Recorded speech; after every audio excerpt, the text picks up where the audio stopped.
Diaspora FM, le journal.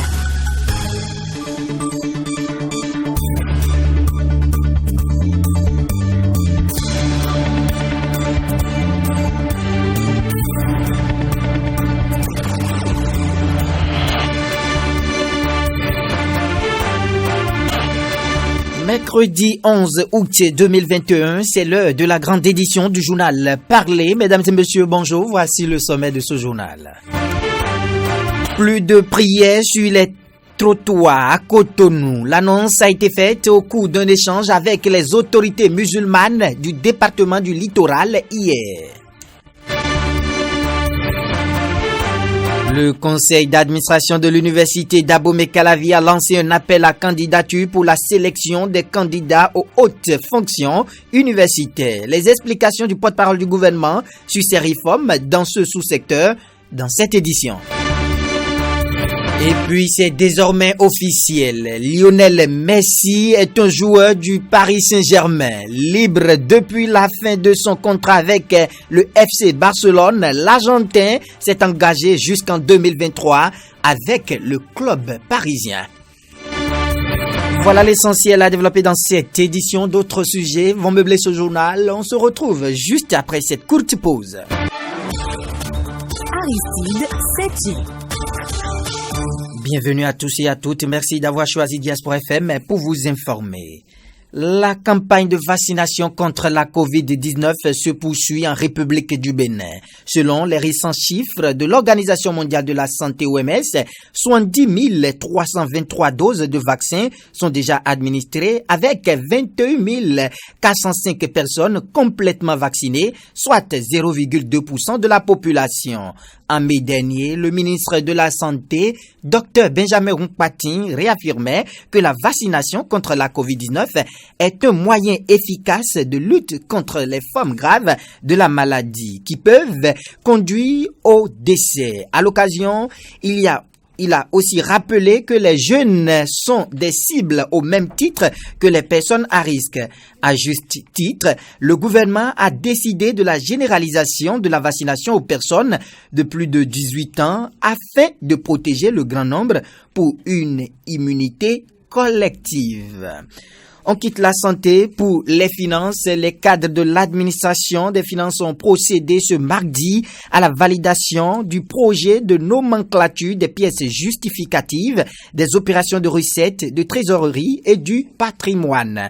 L'atelier a eu lieu à Cotonou. Il s'inscrit dans le cadre de la mise en œuvre de la loi organique relative aux lois des finances en République du Bénin. Clémence Tonoucoin. La validation de la nomenclature des pièces justificatives des opérations de recettes, de trésorerie et du patrimoine répond à la nécessité de combler un vide juridique. L'exercice va permettre de mettre tous les acteurs de la chaîne d'exécution de ces opérations au même niveau d'information sur les pièces exigées pour leur justification. Oumara Karimou-Assouman, directeur général du Trésor et de la comptabilité publique. Depuis l'accession de notre pays à la souveraineté nationale et internationale, chacun des acteurs chargés de recouvrer les recettes de l'État appuyait ces opérations de pièces qu'il juge nécessaires, même si la nature des opérations était la même. Il est apparu nécessaire de disposer d'un document pouvant répertorier désormais les pièces justificatives à l'appui des opérations de recettes, de trésorerie, de patrimoine de l'État en vue de basculer réellement à la comptabilité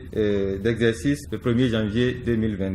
L'activité est soutenue par le projet d'appui à la gestion des investissements publics et à la gouvernance PAGIP-G. Elle s'inscrit dans le cadre des réformes de la mise en œuvre de la loi organique relative aux lois des finances. Kamal Moussa, chargé du suivi-évaluation au PAGIP-G. Oui, le document est un document qui vient mettre à jour les normes qui permettent à la direction générale du Trésor d'avoir les pièces justificatives sur les opérations, les dépenses de l'État. Et donc, ce qui est en train d'être fait permet justement d'actualiser et de mettre à niveau les pratiques suivant les nouvelles dispositions établies par la réforme budgétaire. Le document, une fois validé, va servir de guide à tous les usagers des services financiers. Merci à vous, Clémence Tonoucoin, chef d'entreprise et autres acteurs du secteur de l'économie ont pris part hier à la 24e édition de la conférence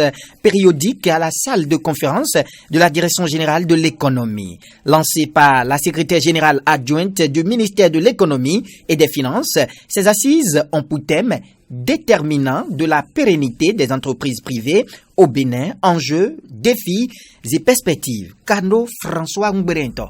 La problématique de pérennisation de l'entreprise privée au Bénin est au cœur de la stratégie de transformation structurelle de l'économie béninoise telle que spécifiée dans le programme d'action du gouvernement. Depuis 2013, année à laquelle a eu lieu la première édition de la conférence périodique, plusieurs thématiques consacrées à des préoccupations diverses dans le domaine de l'économie ont été abordées. Et cette 24e édition a un objectif précis. Elie Idou, directeur général adjoint de l'économie. La conférence périodique vise entre autres comme objectif de faire connaître la bonne information économique et d'organiser des débats publics qui permettent aux citoyens de se prononcer sur des thèmes d'actualité. Il revient à chaque promoteur d'entreprise d'aller à la quête de la bonne information afin de bénéficier des nouvelles réformes dans le secteur. Il appartient à chaque promoteur d'entreprise d'aller à la quête de la bonne information pour pouvoir bénéficier de la panoplie de mesures édictées. Ces assises participent de l'accompagnement sans relâche de l'État dans la dissémination de l'information aux cibles indiquées pour un bénéfice réel des avantages par les entrepreneurs. La mise en application des résolutions qui seront prises à l'issue de ces assises contribuera à l'essor économique du pays. On reste dans le département du littoral. Hier, le préfet Alain Souroronla a échangé avec les autorités musulmanes de la ville de Cotonou. Il a été question de la libération des espaces publics dans la capitale économique du Bénin. C'est dans ce cadre que les imams ont été invités à prendre leurs responsabilités pour faire cesser les prières sur les trottoirs. On vient dans le département de l'Atlantique, plus précisément dans la commune d'Abomey-Calavi. Le corps sans vie d'un jeune homme a été abandonné depuis le dimanche dernier sur un site de dragage de sable. Le corps a été finalement retrouvé hier à Gassagodomain, arrondissement d'Akasato, commune d'Abomey-Calavi. Selon les témoignages d'un parent de la victime, il aurait été accidentellement noyé par une machine installée sur un site de dragage du sable. La source renseigne que le jeune homme était porté disparu depuis des jours et son corps a été retrouvé sur le site flottant à la surface de l'eau. Cette édition se poursuit. Le conseil d'administration de l'université d'Abomey-Calavi a lancé un appel à candidature pour la sélection des candidats aux hautes fonctions universitaires, conformément aux dispositions prises par le gouvernement dans le cadre des réformes engagées au niveau de l'enseignement supérieur public. Un appel à candidature aux différents postes de recteurs, vice-recteurs, doyens, vice-doyens, directeurs et directeurs adjoints d'unités de formation et de recherche est lancé. Les potentiels candidats peuvent donc déposer leur dossier au poste qu'ils souhaitent. Il suffit dans un premier temps d'envoyer leur candidature via la plateforme dédiée à cet effet. Et parlant justement de l'enseignement supérieur, le porte-parole du gouvernement a apporté des clarifications aux hommes des médias sur des questions portant sur les réformes engagées dans ce sous-secteur. Wilfried Léandre Humbedji. Quelle est la finalité de la démocratie? C'est le développement, c'est l'épanouissement, aussi bien au plan national que sur les structures ou les localités où le principe démocratique s'applique. Nous avons fait une expérience avec nos universités publiques en promouvant la désignation au suffrage universel de leurs responsables. À l'heure du bilan, je ne suis pas universitaire, je ne suis plus étudiant non plus, mais à l'heure du bilan, les acteurs eux-mêmes restent sur leur fin quant aux effets recherchés à travers cette réforme. Et puis, rassurez-vous, ça n'est pas une décision du gouvernement, ça n'est pas une imposition du gouvernement. Le gouvernement a mis en place, là encore une fois, dans une démarche participative, consensuelle, a mis en place une commission qui a travaillé, a déposé son rapport avec des propositions et ce rapport a été soumis à l'analyse des experts, aussi bien du public que du privé et même associatif à l'occasion du séminaire national qui a été organisé pour faire le point, trancher et faire les grands arbitrages. C'est ça qui a débouché sur la décision d'organiser désormais la désignation des dirigeants de nos universités publiques par l'État central directement. Et donc il faut espérer que le processus qui va se mettre en place, puisqu'il s'agira surtout d'appel à candidature, va faire en sorte que émergent les meilleurs profils en termes de qualification, mais aussi en termes de capacité de gestion. Et ces meilleurs profils vont être regardés, le gouvernement va faire les choix, procéder à la nomination et, fort évidemment, avec la dynamique de promotion du sens de responsabilité, mais aussi de bonne gouvernance qui prévaut dans notre pays depuis au moins 5 ans maintenant, ces futurs responsables seront jugés au résultat. Et nous apprécierons tous ensemble si ça n'a pas été une bonne décision que de prôner désormais la désignation et d'attacher à ces personnes l'obligation de résultat dans les différentes fonctions qu'elles seront appelées à occuper. Voilà la perspective et donc on peut bien constater que, a priori, il ne s'agit pas d'un recul démocratique.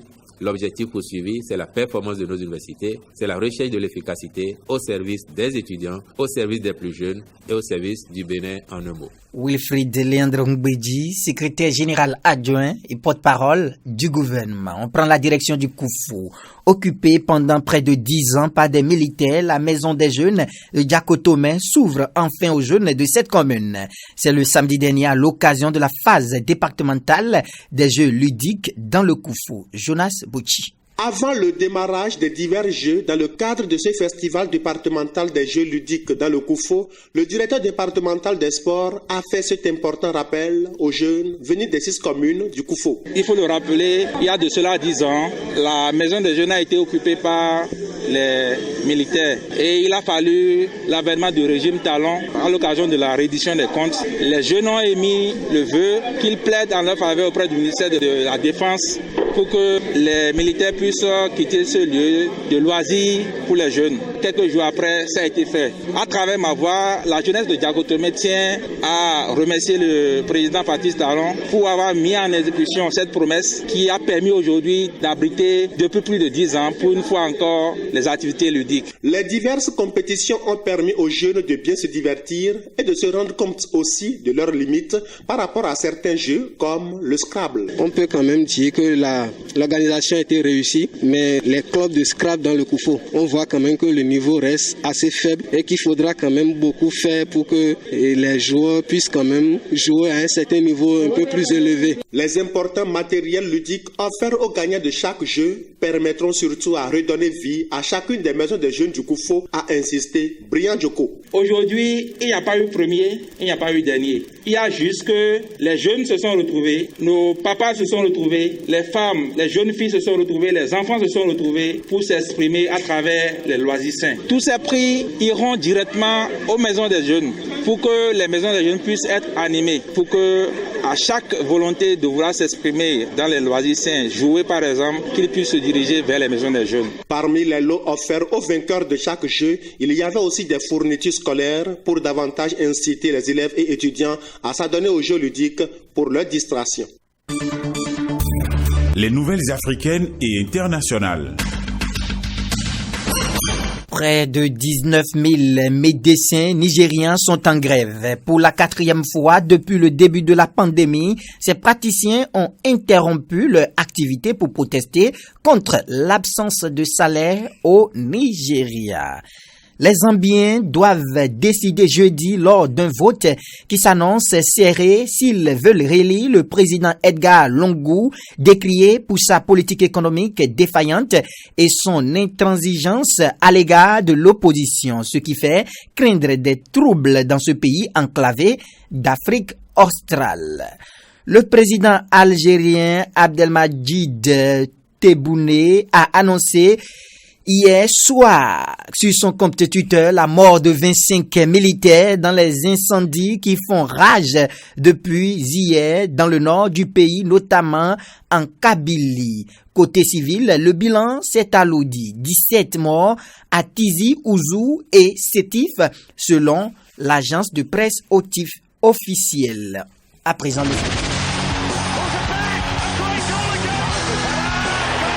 Tout le sport. Lionel Messi a définitivement terminé avec le Barça. C'est désormais officiel. Il est un joueur du Paris Saint-Germain. Libre depuis la fin de son contrat avec le FC Barcelone, l'Argentin s'est engagé jusqu'en 2023 avec le club parisien. Maintenant que l'annonce de son arrivée a été faite, tout le monde n'attend qu'une seule chose, le voir en action sous le maillot du PSG. Si la journée du mercredi aujourd'hui donc sera consacrée à sa présentation officielle et à d'autres opérations médiatiques, Messi devrait effectuer son premier entraînement demain. C'est en tout cas ce qu'indique l'équipe qui révèle également qu'un dispositif de sécurité spéciale sera mis en place. En effet, des policiers seront présents en nombre et un drone de surveillance sera déployé au-dessus du centre d'entraînement.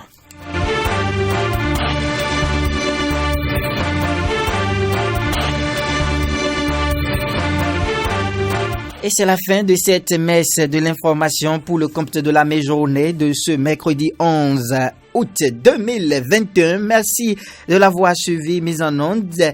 Emmanuel Agbodjelou, présentation Aristide Setin. Mais avant de partir, retenez cette pensée de Mohamed Chérif. Je cite, « Le silence est la sagesse, la lumière et la paix de l'homme. » Je vous souhaite un bel après-midi en compagnie des programmes de la 102.3. N'oubliez surtout pas de vous laver les mains à l'eau et au savon. On se retrouve tout à l'heure à 13h30 pour votre émission Réaction à l'actualité.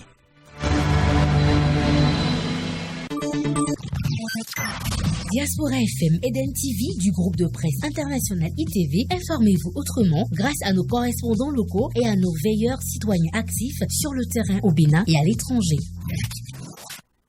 Diaspora FM, Diaspora FM, Diaspora.